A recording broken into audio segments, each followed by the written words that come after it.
Semakin tinggi jenjang kepemimpinan, semakin luas cakupannya, semakin kompleks organisasinya, maka pemimpin makin mengandalkan pada nilai. Bukan lagi teknis-teknis, tapi makin mengandalkan pada nilai. Itu yang membedakan antara kepemimpinan yang kompleks dengan yang sederhana. Nah, pertanyaan yang ingin saya sampaikan kepada Bapak adalah apa hubungan antara standar etika seorang pemimpin negara dengan kemampuannya dalam menjaga pertahanan, keamanan, dan kedaulatan negara. Terima kasih. Sependapat bahwa semakin tinggi, semakin kompleks, memang kepemimpinan itu butuh nilai. Nilai-nilai yang sangat fundamental. Pertama, nilai adalah cinta tanah air. Kedua, kejujuran. Ketiga, kebersihan yang Bapak bolak-balik ngomong. Harus memberi contoh. Tidak boleh korupsi dengan bentuk apapun. Jadi saya sependapat harus ada kepemimpinan berdasarkan nilai. Ya. Jadi hubungan dengan etik benar. Ya, kita harus beretik dengan benar. Ya, jujur. Apa yang kita katakan itu yang ada di hati kita. Jangan lain di mulut, lain di hati. Dan harus cinta tanah air. Pertahanan ini sakral bagi kita. Ini menyangkut keselamatan kita. Jangan karena ambisi pribadi kita menghasut dan menyesatkan rakyat. Itu etik yang tertinggi. Saudara Profesor Anies Baswedan. Itu etik yang tertinggi. Kebersihan jiwa. Kejujuran. Kesetiaan kepada rakyat.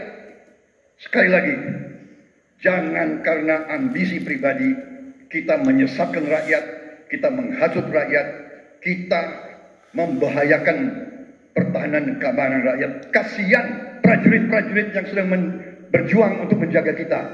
Polisi-polisi yang menjaga kita. Kasihan kalau ada calon-calon pemimpin yang kerjanya hanya menghasut saja.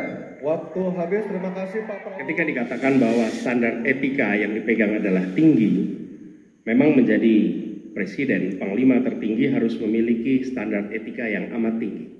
Itu harus.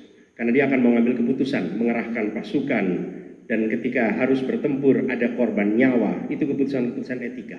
Tapi dalam kenyataannya Pak, ketika Bapak memimpin di Kementerian Pertahanan, banyak orang dalam pengadaan alutsista, PT Teknologi Militer Indonesia, Indonesia Defense Security, lalu orang dalam pengelolaan food estate, lalu ada kejadian-kejadian di mana kita semua menyaksikan ketika ada pelanggaran etika dan Bapak tetap jalan terus dengan cawapres yang melanggar etika.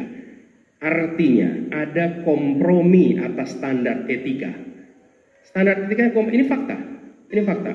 Dan kemudian dalam pidato Bapak mengolok-olok tentang pentingnya etika. Saya tidak tega untuk mengulanginya. Pertanyaannya, apa penjelasan Pak Prabowo soal itu semua? Baik, waktu habis. Jadi, saudara-saudara, semua data yang saudara ungkapkan itu keliru semua. Jadi saya bersedia kita duduk, kita buka-bukaan, ya. Mau bicara food estate, mau bicara apa PT Teknologi Militer Indonesia, kita buka, iya kan? Jadi di mana masalahnya? Nah, saudara bicara etik, ya kan? Saya tuh keberatan karena saya menilai, maaf ya, karena Anda desak saya terus terang aja saya menilai Anda tidak pantas bicara soal etik. Itu saja. Saya merasa bahwa Anda itu posturing, ya. Anda tuh menyesatkan. Itu aja, ya. Saya boleh berpendapat kan? Saya menilai Anda tidak berhak bicara soal etik karena Anda memberi contoh yang tidak baik soal etik. Terima kasih.